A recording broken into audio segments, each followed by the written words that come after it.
Good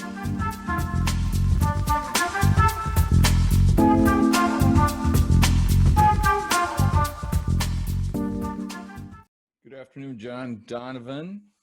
Hey, Marty. I see you ensconced in a place I haven't seen you in a while. Yeah. But in Oceanside nonetheless. In Oceanside nonetheless. And I'm, as always, checking in from Sacramento, where we're having an unseasonably cool day today.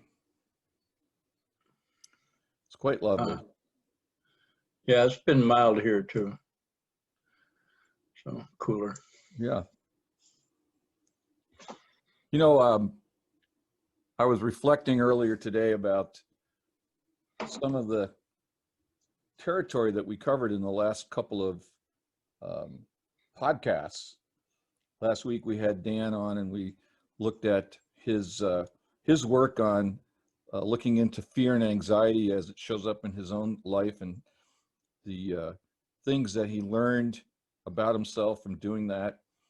The week before that, you had raised some of the things that you've been learning by listening to or reading Rudolf Steiner, information from Rudolf Steiner, who of course was a great spiritual teacher and polymath from the turn of the last century. In particular, and this was a question raised by some people in the Rusty Nail meetings who had watched the podcast, in particular, your understanding of his observation about the role of anger. And so I thought maybe if you're open to it, we'd start by revisiting Steiner and see what else you may have learned. I understand you're still exploring what he has to teach us. Yeah. And so maybe you can update us on what you've been learning. Okay. What do you want me to start with the concept of anger? Well, you know, it might be great to revisit that, and because there was some confusion on the part of some folks, particularly in the distinction of experiencing that series of sensations that we might call anger versus a sort of sense of righteousness or reaction to unfairness that I think was the basis of what I heard you say Steiner's point was. Well, Steiner's information about embracing and being able to express anger, and I still believe that Steiner's perception of anger is the behavior instead of the emotion.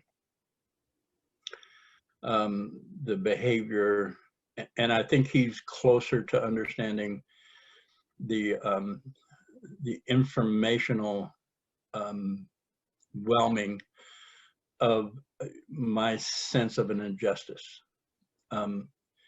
And there's, bringing up this subject, we live in a society that we're inundated with this concept of anger in describing people's behavior. And I believe that Rudolf Steiner's description of anger is partly that. And and what I know of my own experience when I'm where I'm at when I'm there, and I see the injustice, it's like I always go back to what I heard from Gandhi, is that if you look around at today's society and you are not enraged, there's something wrong. Okay. He's not talking about violence. He's talking about this influx of awareness and energy, the emotion of anger. All emotions are informative. They simply offer the information. And emotions offer that information without prejudice.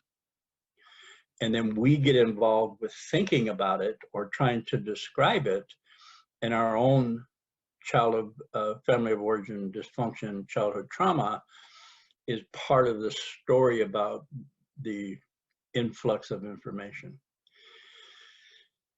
And Gandhi's and Steiner's definition of anger, Rudolf Steiner has an element of it. Gandhi had the experience of this whelming of this force, this energetic, motivational force to move to resolution. The anger everybody talks about, oh, that's an angry man, or you're angry, is describing the behavior that comes from a separation of our emotional body. The dismissing, ignoring, or redefining somebody's reality, emotional violence, coercion, threatening, raising my voice, objectifying, calling people names, and diminishing people. That is a behavior from this subconscious pool of information that is riddled with my own resentment, bitterness, and contempt, that I, for most of my life, described this behavior as anger or rage. And the environment, the society I lived in also were compliant and saying, yeah, that's angry. When they were describing behavior instead of the emotional quality of an influx of information. If somebody, well, they use emotion to describe the behavior, which is confusing in my getting to know myself, in my authenticity. Can I stop you there and ask a clarifying question? So what I think I'm hearing you say, and tell me your reaction, is that there's a distinction between saying I'm behaving in an angry fashion versus I'm feeling angry. And what I'm hearing you say is that people conflate those two things and say they're the same thing. Right. As opposed to making the distinction between an energetic, you use the word whelming, by which I mean, I think you mean just sort of showing up, blowing up in my body, versus what I do with that as a consequence of feeling that. Okay. Here's my, I have a foundation which I draw this information from. The main point of my presupposition, because I don't know if it's true, I just know that it works for me, is that emotions connect me to me. All emotions simply connect me to me, where I'm at in my environment. And then I choose the behavior from that understanding, from that awareness.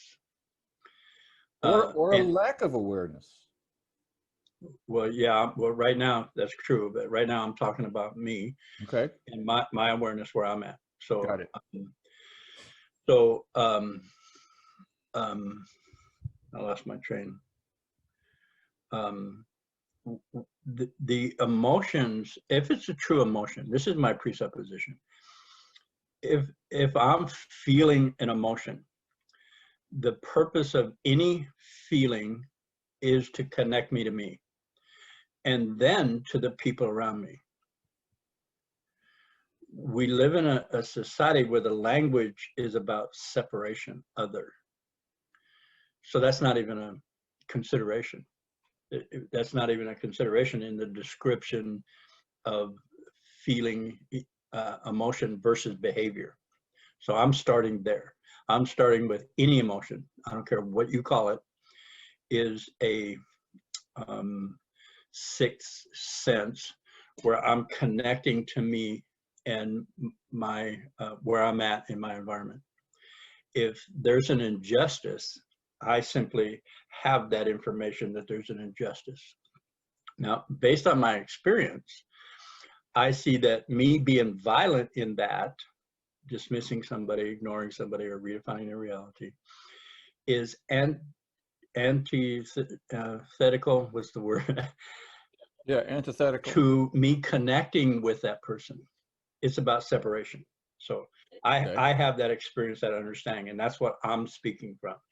Most people do not have, and the disconnect is I'm talking to people who don't have that presupposition, that awareness, that knowing.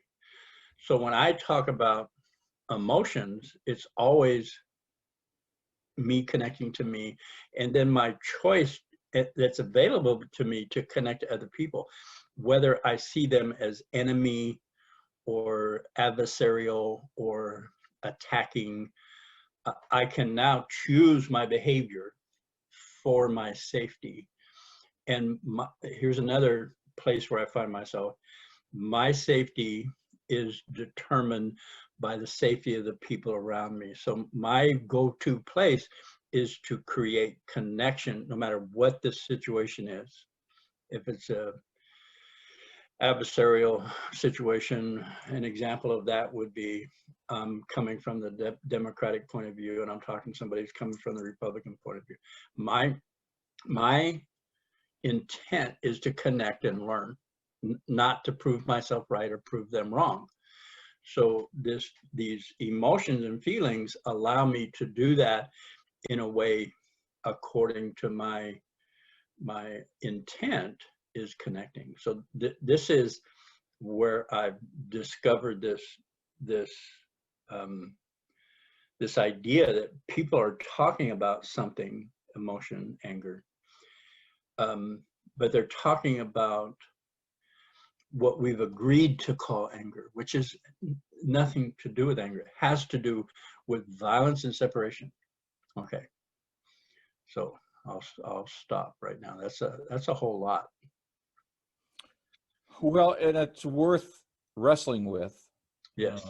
Because of what we heard in the conversation with Dan last week, because so frequently anger, that which we call anger, and I think this fits that social consensus observation that you were making about what we all say anger is, is actually a cover-up for fear. And fear is almost always about fear of connection. And, and need to protect against the danger that we felt. Now, for myself, I felt in my family of origin that love was dangerous. Yes. Therefore, I had to create some kind of way of staying free of entanglements. Yes. And so now, as an adult, if I haven't created this awareness, when someone tries to get close to me and my defense shows up, I might react in what I call anger. Yeah. It's like, get away from here, or you're stupid, or whatever. But that's not genuine anger. That's not an injustice being done. Right. Although as a defense, I might feel that way, but that's not the truth. The truth is there's love coming at me and I'm afraid of it. Yes. And so I have to stay aloof or disentangled from it.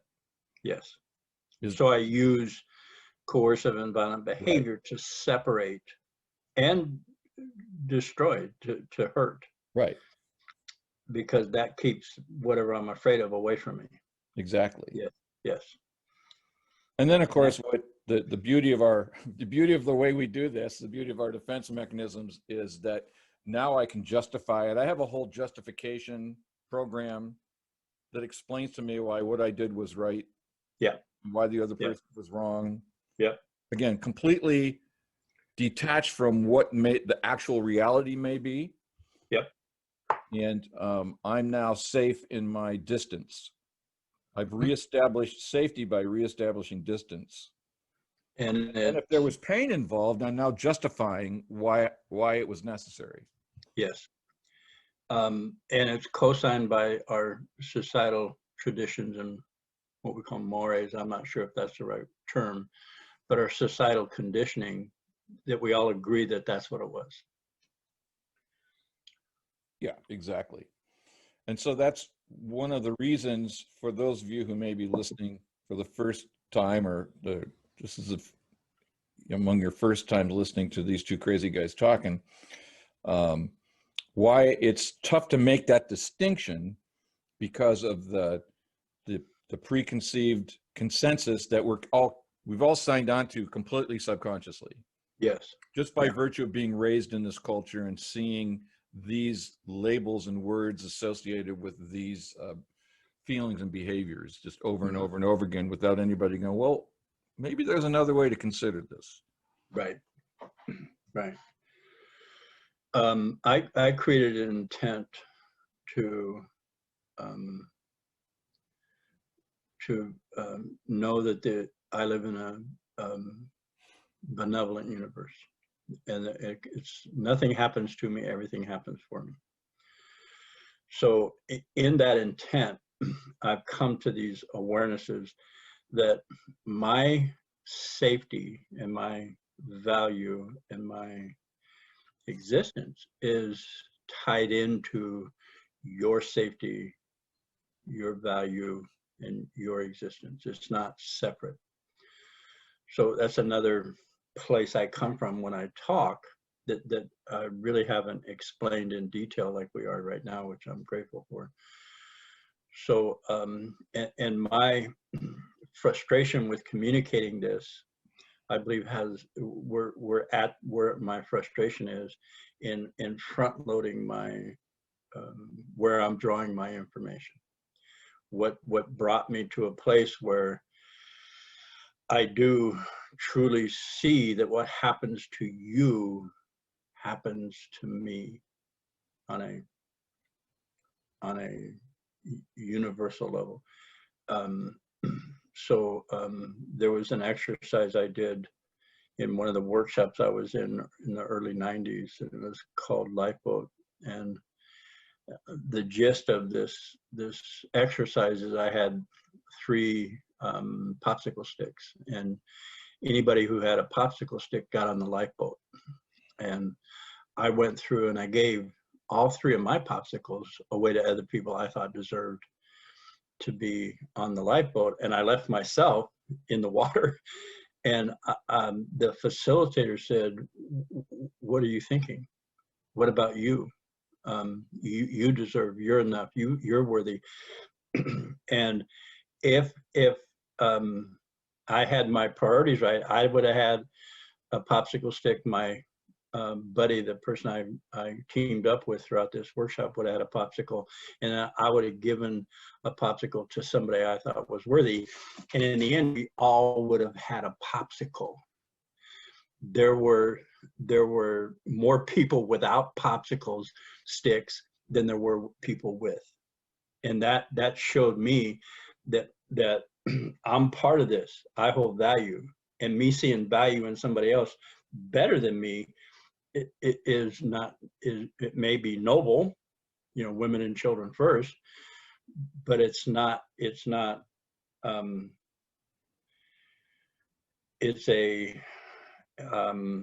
misunderstanding of what's really going on. Everybody goes. If one person doesn't go, nobody goes. So that's where I draw my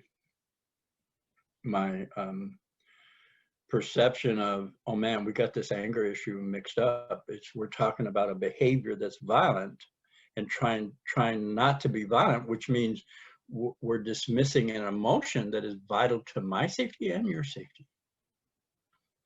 And that in flux of information, there's an injustice, because you look around and in a lucid moment see that there's plenty of injustice.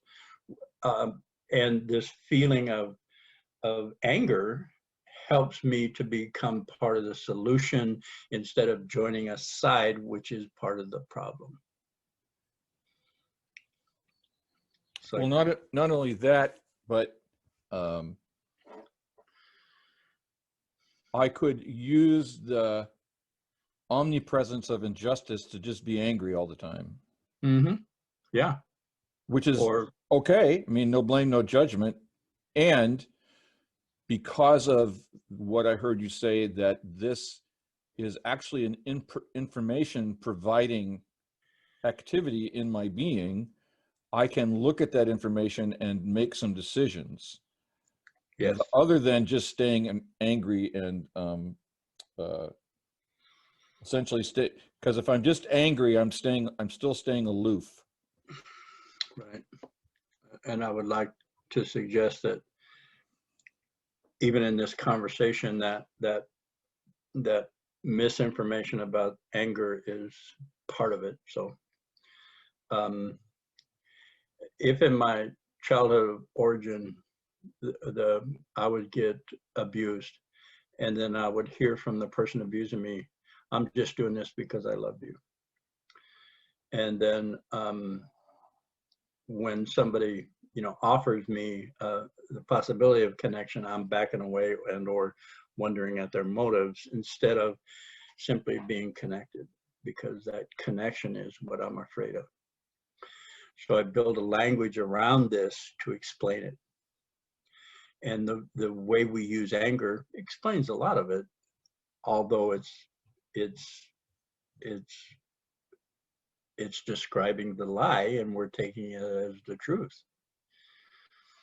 So if I'm wounded, traumatized, I have a reaction response that can look a lot like anger, only it's coming from resentment, bitterness, and contempt that is subconsciously on the lookout for my safety, which is long past needed.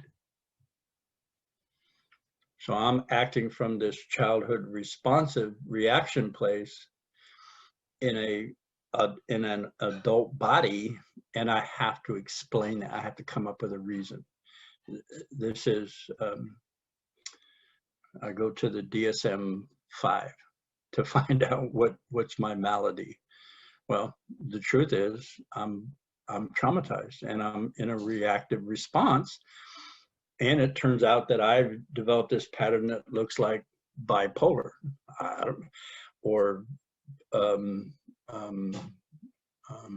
forgetting the term for the antisocial disorder. Borderline. That's the one I was looking, borderline personality disorder. And then I focus on that, which creates more resentment, bitterness, contempt, and separation from myself.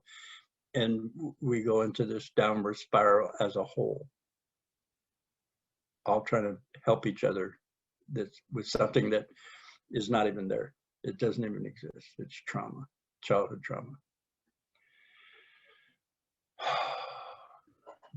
Okay, that was a whole lot of information in a short period of time.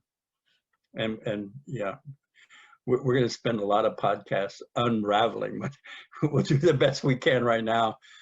Well, actually, let's see if we can tease it out a little bit more by looking at this question, which is from the perspective of just practically, I'm in an accountability group and I'm working on anger.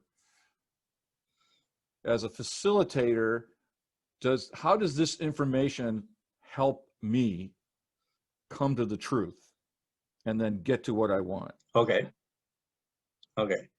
So this is something that happens to me all the time. I'm an angry man.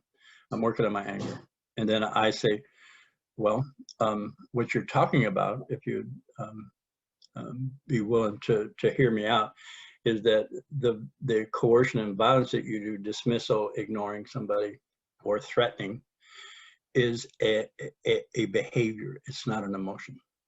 So that's a behavior, and that behavior is violent or coercive. So if we own that we're violent or coercive, that's a starting point for the rest of the conversation. And sometimes in a men's group, specifically, a man will talk about, I'm working on my anger. I got to do something about my anger.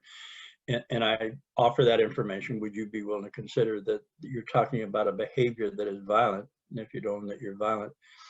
And what I would hope for you as a man is to embrace your anger, because it's part of what connects you to you, your sense of injustice, and then see what happens from that neutral, I see an injustice. What do I want? Gandhi answered that question by nonviolence.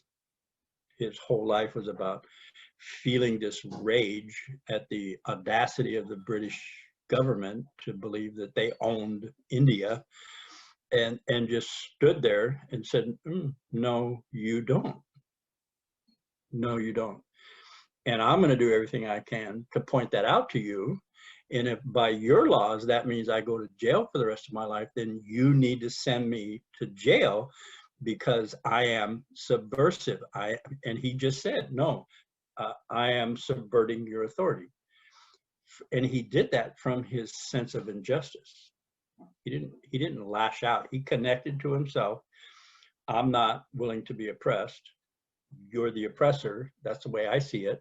And this is what I'm doing. I'm writing pamphlets and I'm sending things out and I'm getting people aware. And if you call that subversion, then I am that. You need to punish me to the highest degree of your law. That's what he said to the judge. That's the result of his feeling, connecting to himself through this sense of injustice. Now, if you or I connect to this sense of injustice, I don't know what your behavior is going to be. I know what my behavior is. I intend to act nonviolently in any violent or potentially violent situation. That's my intent. Now, if something happens where somebody's violent in my vicinity, I will tell you what I did afterwards. What I know is it is my intent to act nonviolently in a violent and or potentially violent situation. So that gives me options in the moment. The options I had before I learned this were punch them out or run. Make a stand, do something that stops this in a emotionally, verbally, and or physically violent way, or run, put my tail between my legs and run. Now in that situation, I have those two options. That's part of the options I have. But in between those two are the myriad of options I did not know existed because of my intent and knowing and separating my anger from my violent behavior. The emotion, feeling, whelming of strength, that's what I interpret it as, in the face of this, whatever's happening, it is my intent to be nonviolent. I think there's something else at play here, though, based on what I heard you say earlier, which is that when we begin to understand, not merely intellectually, but in that integrated kind of way, body, mind, soul, that our safety is intricately linked to your safety, then there's a whole different understanding when I see that situation, when I see that violent situation unfolding. It doesn't mean that I'm not going to behave in a way that I'll tell you later, like you said earlier, but it informs my approach to seeing how I see the situation at all. Yes. In other words, if, this is something that actually happened yesterday, and we had somebody on our church prayer circle who is an elderly African-American woman who had been told something that she felt was very painful, basically told that she wasn't welcome in her own neighborhood by somebody of a different race. And she was reacting from just the hurt of it. And the hurt, which has a history. So it's not like it's the first time kind of situation. And as the minister, I'm sitting there listening, and I'm thinking, not only are you hurt, but the person who felt compelled to say that to you also has pain. Yes. And so what I was seeing is, oh my gosh, there is separation being created here. There's pain being created here. And what's the real issue? The real issue isn't who lives where. The real issue is we're in pain and we don't know anything but to react this way, to create violence, emotional, in this case, emotional violence, which had its presumably intended effect of making this person feel bad. Yes. But nothing got solved. Right. Nothing got integrated. There just was just perpetuating this subconscious trauma. Yes. And so when I heard what you said earlier today, I was thinking of that incident when my response was, what's going on for all of us here, not just the one person reporting. Valid, that's her experience. That's absolutely, that's her experience. Yeah. Yes. Yeah. Yeah. And if I'm going to take that into prayer, I can't pick sides. Right. Everyone's hurting here. Yes. Now, I'm not in that situation, so I don't have to have that immediate response like you were talking about. But I suspect that as I cultivate this perspective, this intention to see my safety and our safety, for example, then as these situations arise, I may have a different way of responding, even if the energy, the whelming is still the same. Right. In other words, Yeah. the choice of behavior, if I'm understanding what you and Steiner are saying, my choice of behavior now is in a much larger range. Right. So one of the awarenesses that Gandhi had is that his culture, the Indian culture, had this caste system which was more oppressive than the British. So he had to own his own culture conditioning, and then have the energy and the motivation to stand in the face of that also. He was anti-caste system, which meant he was creating enemies on both sides, which led to his demise. And he did that through nonviolence, all of it. So in my awareness of my anger separated from my violent behavior, I started seeing prejudices and biases and hateful things coming from me, from what I thought was a good person. And not only did I have to address what I saw outside of me, it was a mirror for what was inside of me when I went to violence. When I feel the anger, that it gives me the wherewithal to choose something other than separation. I may not have recourse in any given moment. I may be stuck, and I know that I'm stuck. And that's another thing we were talking about, is knowing where you're at when you're there.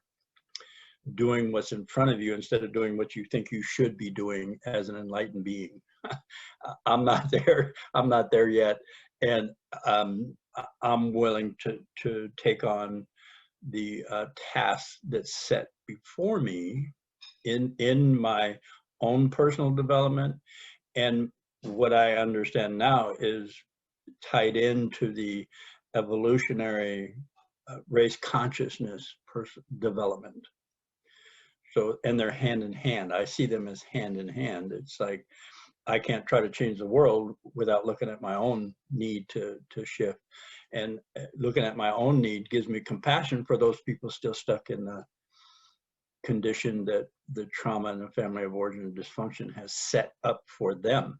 So I can now be in compassion and have the strength to say, no, I'm not doing that. I refuse. And it plays out in all kinds of different scenarios and ways as a facilitator. And it gives me, as a facilitator, I don't want to say neutral place. I guess neutral would be the best way to say that, a non-judgmental place to see to empower both sides.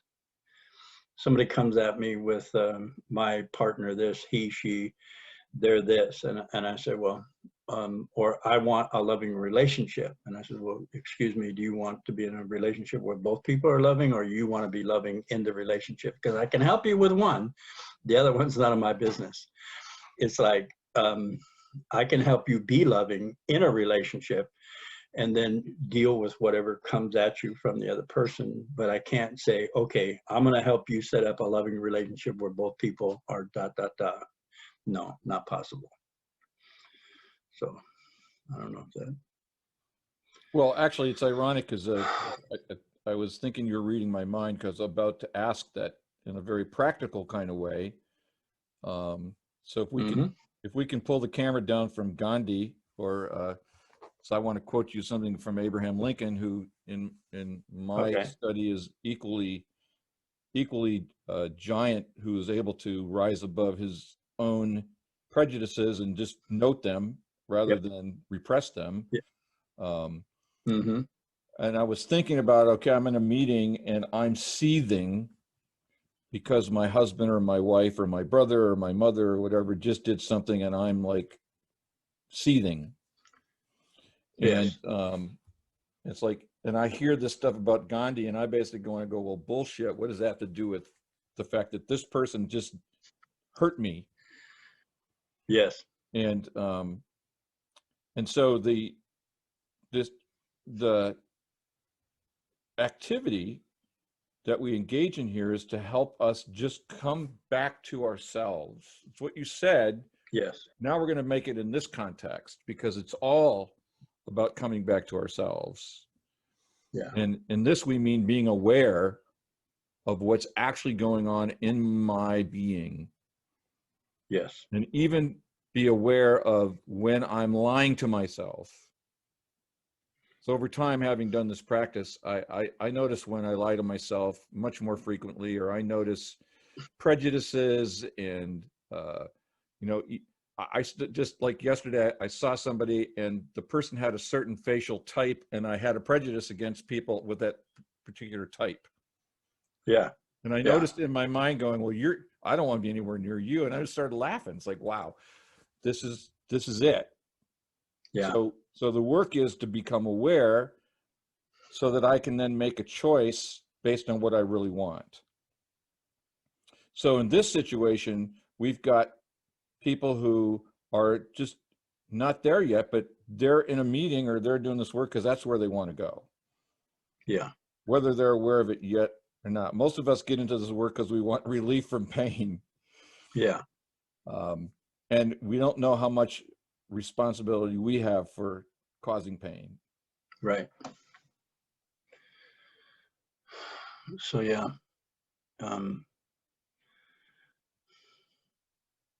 Yeah. So where do we? Well, one of the things that I was thinking about was, let's share with people a little bit of how, in this context of all these things that we're talking about, we still say nothing's wrong, or we still say no blame, no judgment. Because when I'm hurting, when I'm feeling that pain of separation, sometimes I don't have the strength or wherewithal to be able to also rise above it and just give myself permission to feel what I'm feeling. Yeah. And particularly if I'm just starting off in this work and I don't know what John Donovan knows. Right. And I don't feel it yet the way, say, Marty Keller does. I was in a meeting the other night and someone said, I listened to you on the podcast and you talked about you've been doing this work for 10 years and I'm just starting out. Holy FUD. Yeah. How am I going to make it? Yeah. One step at a time. Right. Yeah. What are you doing in the meantime? Right. Yeah. So nothing's wrong, I think, is part of the value that accountability brings. It certainly brought it for me. When I finally got it, that I could own things about myself that I didn't want anybody to know, including myself. Right. and I could just say, I like being in debt, and be able to actually literally say that without making it wrong. Yeah. And John, when I first did this, I did it the way I said it in my mind is, this is an experiment. I can say this and see what happens. Yes. Even if all the other parts of me go, bullshit, you're lying. It's like, Right. no, I can set this aside just to see what happens. Yes. So that's when I finally got it. Yeah. That no blame, no judgment is actually something over which I have a modicum of control. Mm-hmm. I may not have 100% control of it, but the more awareness that I have of the truth of what's going on in my mind and in my emotional experience, the more I can choose something else. Mm-hmm. Or I can choose to keep it, because no blame, Yeah. no judgment. Right. And that's why when I do groups, I go over the basic material over and over and over. The basic material is usually on the board when I start. Right. The 4 constants of relationship, focus, attention, and they're all cryptic. Even the accountability tree is cryptic, and it's I say these things to get a response, and then I move to what the client, what the participant is asking for. That's the first thing I establish. What do you want that you don't have? Because everything I say to you without that context, I'm an asshole. I'm going to sound like an asshole because I'm going to tell you things that are just way out. Now, if we both agree that you're looking for this capacity to feel loved, that you realize you don't have, then what I'm saying to you has an opening to it because we're in agreement. So I don't run down the street telling people, come on, you got to talk to me because I know some shit here. I set up the space for people to get curious and inquire. And over a period of time, they realize that them focusing on, to realize, I don't really like myself. That's the truth. It may sound crazy, but I'm just going to own that. I don't like myself. And then they have a feeling, because the truth from the subconscious trauma validates, and there's a feeling, there's a sensation. A lot of times there's just this sense of relief that is counterintuitive to what's coming out of your mouth. Okay. That experience creates more curiosity, and they go, ooh, I don't know what that was. I want more. And then my capacity to articulate that has been going over 25 years, and I'm still struggling on how to articulate. My intent is to be able to articulate this in a way that as many people as possible can hear it, because what's built inside you, the trauma, is safeguarding itself because it believes that's how you'll survive. And that is completely bonkers, tragic, counterintuitive, that I want to hold on to my pain. Oh, wow. So, and this conversation is where it's at. And if it creates, I like the word modicum of curiosity in somebody listening to us, so they want to ask us a question, or they want to say, well, what about me, or how does that work for me? That's the opening to resubstantiate this counterintuitive information. And over a period of time, there's a sense that happens that I'm finding it difficult to articulate, and yet it's mine. It is embodied in me.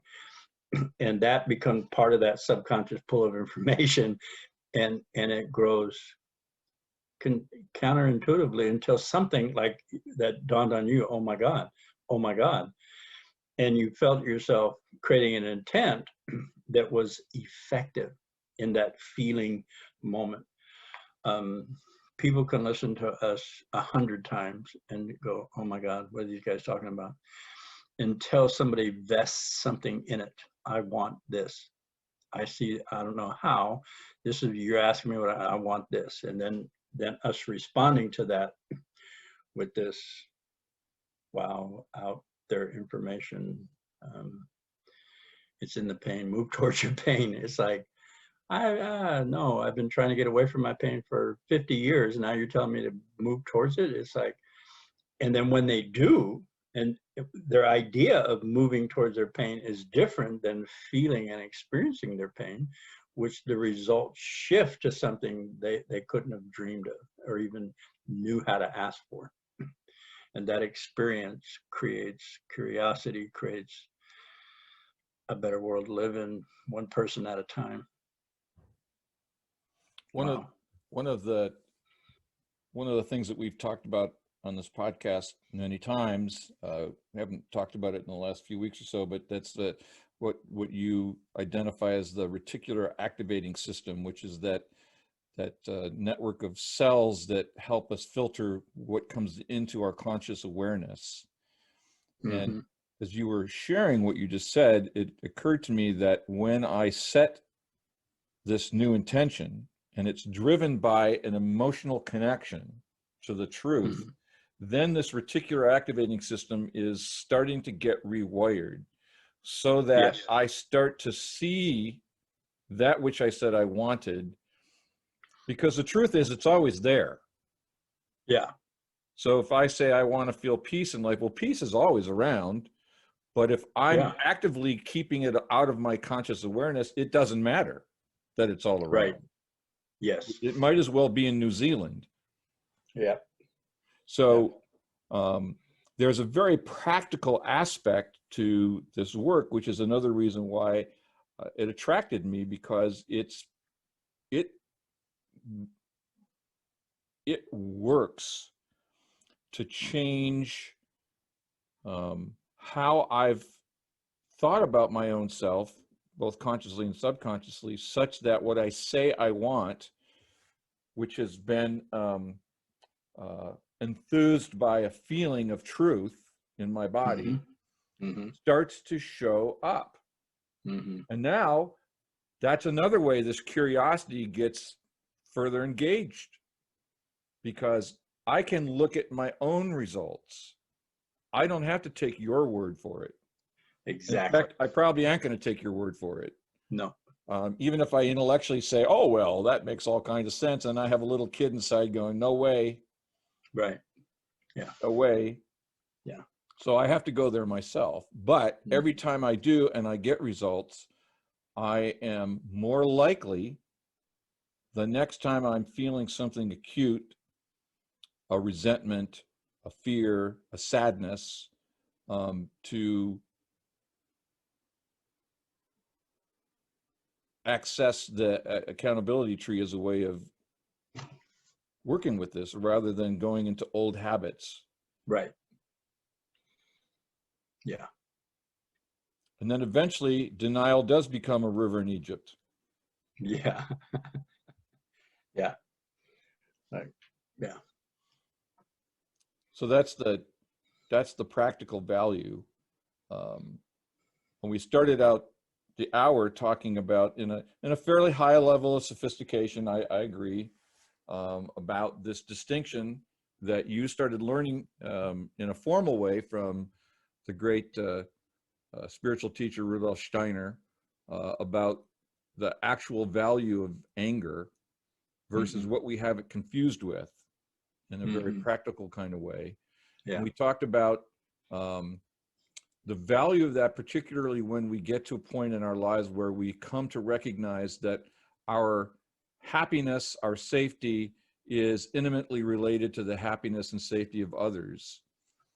Not in a way to manipulate it or try to control it, which is what we used to do, but now in a more open-hearted kind of way. In fact, when you were originally describing that, I was thinking of the Bodhisattva principle in Buddhism, which one version of is no one's enlightened until everyone's enlightened. Right. And so the more I begin to identify myself with us, then the more my reticular activating system, what I see in a situation which used to feel like mortal peril. Yep. And it goes back to what I love your burnt toast example. It's like the burnt toast can feel like mortal peril. Yes. Because something happened to me as a little kid, and burning the toast could get me in deep shit trouble. Yep. Or something equally inconsequential to an adult. Right. Little kid can feel like I'll die if I ever do that again, or if I ever let that happen again. Mm-hmm. And so now we're through the accountability practice, we're learning to identify those through the energetic response, the physical, emotional, and then intellectual, mental response. So as I was saying earlier, we're in a meeting and someone is pissed off because his or her wife or husband or whatever, sister, brother did something, and now I'm ticked off. Right. And John, God damn it, what can I do about this? Yeah. And then, you know, if this is the opportunity to come to the truth of what the actual experience is, because I'm busy blaming it on someone else. Right. But I'm the one experiencing it. Mm-hmm. Mm-hmm. And so then we get invited to the walk through the accountability practice. Yeah, but your projections onto that person, right, as rude or inconsiderate, and then owning my own capacity for rudeness and being inconsiderate, and feeling that the truth of that, and then going, it is my intent to be kind, or is my, and this rewires that reticular activating system is now alert for something different, not better, different. And the demonstration in my life starts to show me that this is working, because I'm less stressed, or I'm connecting more with the people I say I want to connect with, which was impossible when I started this, because I need you to straighten them or her out when it has nothing to do with them. Right. So, yeah, the demonstration of centeredness or awareness or relief is the impetus to try something anti-intuitive, counterintuitive again, and see what happens.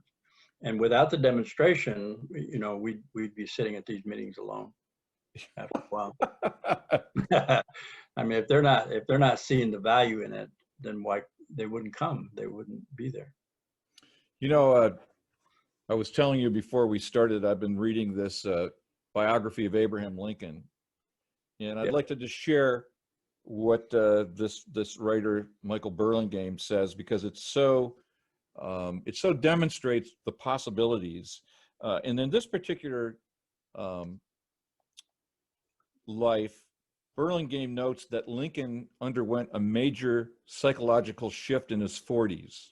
Yeah. And it turned out to be in time for him to become president of the United States and steer the country through the Civil War, which would for most of us be almost impossible.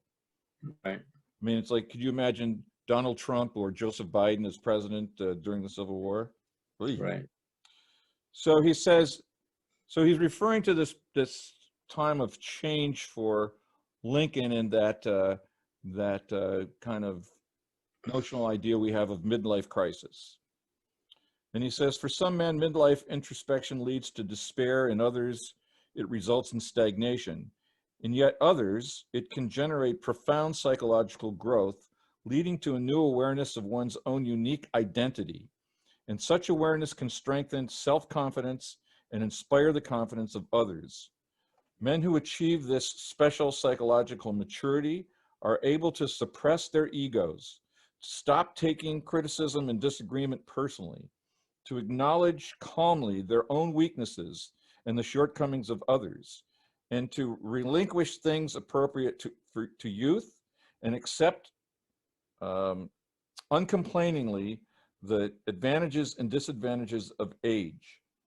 Men who undertake such growth in midlife attain a form of psychological wholeness and rootedness that commands respect. They become the unique individuals they were meant to be. Yes. And in this, he's describing Lincoln's achievement. And of course, as I said, he managed to come to this such that when he resumed his political career, he had actually taken time off, 5 or 6 years off from politicking in the late 40s, after the election of 1848. And he was able to, in essence, go into the wilderness and do this work. He didn't know he was preparing to be president of the United States during the Civil War. He just did it because it was in him to learn about himself. Yeah. And when you study this, this man's leadership during his presidency, he was remarkably free of rancor. Yeah. He just like Burlingame says here, he just didn't take things personally, and he was attacked from all sides all the time. Yeah. 24/7 for 4 years, while people were dying, and all of the political upheaval that was going on all the time because of it. He had mastered himself. And I suspect, although he didn't leave diaries or anything behind, so we don't know, that he had come to see, like we said at the top of the conversation, he had come to see his safety and his security and his happiness in the safety and security and happiness of the entire nation. Yes.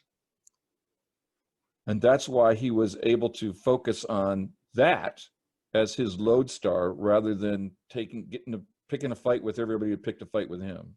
Right. Yeah. Yeah. And one of the abilities that he had in that space was to be able to delegate without micromanaging. Right. Which was an awesome capacity for where he found himself. Right. Yeah. Well, the other side of it is that as a self-authenticated, self-creating individual, he also was able to defend his boundaries. Yes. So when people tried to undercut him in such a way as to harm the country, as opposed to harming him personally, he didn't take it sitting down. No. And by virtue of his capacity to stay centered and to see his own process, he was able to apply the appropriate remedies in such a way that people, to the extent that he could do it, he would defeat people without harming them.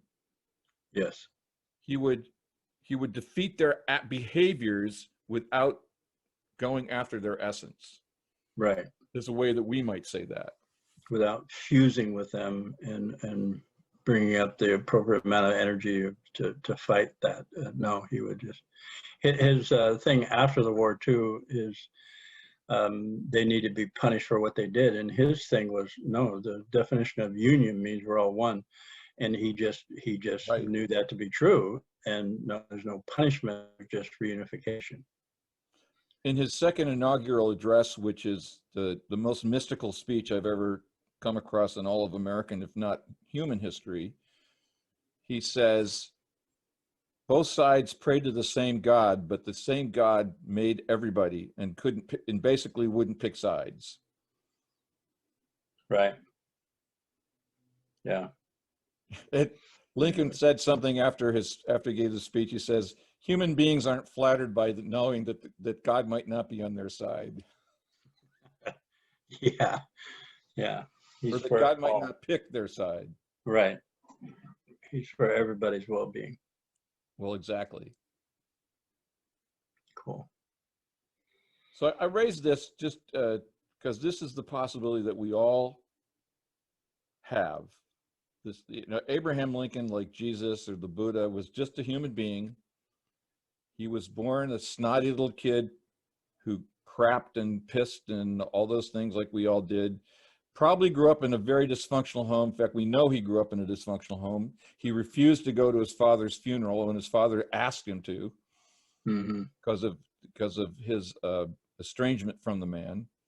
Mm. And yet, just like all of us with these dysfunctional family, traumatic childhoods, he was able to find a way, just as we have been with this accountability practice, to come into the fullness of his actual potential. Yeah. To be who, as his biographer says here, is who he was meant to be. Mm. And that's what we all get to do. We all Yeah. get to be who we were meant to be. Yeah.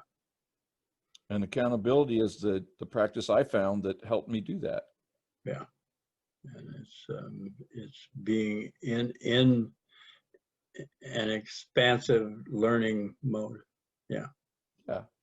Which is also a loving mode. Yeah. Yeah. Absolutely. Yeah. Cool. It's a loving mode that tries to find the popsicle sticks for everybody. Yeah. And there's enough to go around. Exactly. We each had 3 of the damn things. It's Right. like everybody goes. Everybody goes. Some people walked out of there with 10 popsicle sticks. It's like, okay. All right. All you need is one. Right. Right. Okay. Well, John, as we come to the end of our time together, I do appreciate sometimes we can get a little sophisticated and try to work through these things in a way that maybe we can make explanatory. Mm-hmm. But as always, I'd like to ask you if you had any final thoughts or summarizing. I was, when you were talking about Abraham Lincoln, he was, I say, graced with this information. Somehow, some way, it came to him. This information came to me. And 40 was about my dark night of the soul, where everything I thought of me being of value to the people in my life just fell apart. And I was left with empty, nothing. It was like, and instead of getting cynical, I said, okay, no, I want to figure this out. What do I need? What do I want? I want a moment of peace. And this information was graced. It's like I'm under this torrential rain of grace, and I want to share it with as many people as possible in the shortest amount of time. Absolutely. All right. So folks, send this podcast to your friends and family. Yeah. Build the network. Cool. And as always, for anybody who might be interested in participating in the actual experience of this accountability practice that we talk about here every week, get in touch with John or myself. Our email addresses are in the trailer to the podcast, and we'll be happy to direct you to the existing accountability practice meetings. We have one here on Monday nights at 6:30, and one on Thursday nights at 6:30, one Saturday morning at 8:30, and there's a men's meeting at 7 o'clock. All of these are on Zoom at this point in time, so you're all invited to come and join us. Yeah, very much so. Yeah. Thank you, John, for your time as always. Okay, Marty, thank you. And we'll see you next week. You got it.